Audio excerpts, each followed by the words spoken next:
ప్రభువైన యేసుక్రీస్తు నామములో మీకు అందరికీ వందనములు. నేటి దేవుని వాక్యము 100వ కీర్తన 3వ చరణము.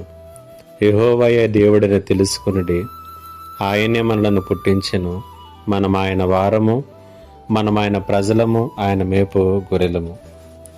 పరుగు పందెములో పరిగెత్తేటటువంటి వారు ఎవరైనప్పటికీ కూడా వారు సాధ్యమైనంత వరకు కూడా ఇటువంటి బరువులను వెంట పెట్టుకుని వెళ్ళరు.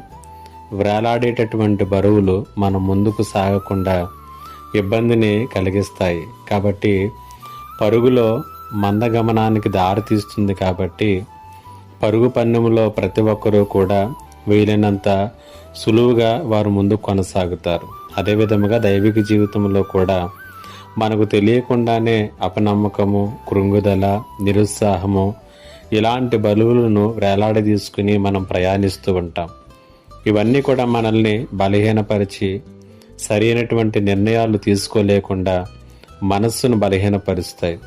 అలాంటి పరిస్థితులకు తావివ్వకుండా ఉండాలి అని అంటే దానికి ఒకే ఒక్క పరిష్కారం ఏంటంటే 100వ కీర్తన 3వ చరణంలో కీర్తనాకారుడు అంటున్నాడు, యెహోవాయే దేవుడని తెలుసుకొనుడి అనేటువంటి మాట ఇక్కడ తెలియజేస్తున్నాడు. ఇది చాలా ప్రాముఖ్యమైనటువంటిది.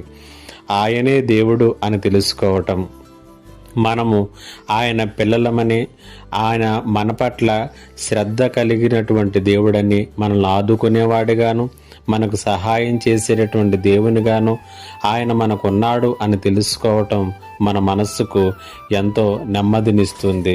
మన జీవితాలలో ముందుకు కొనసాగటానికి కృప చూపిస్తుంది. పరిశుద్ధాత్మ దేవుడు ఈ మాటల ద్వారా మిమ్మల్ని బలపరచునుగాక. ఆమేన్.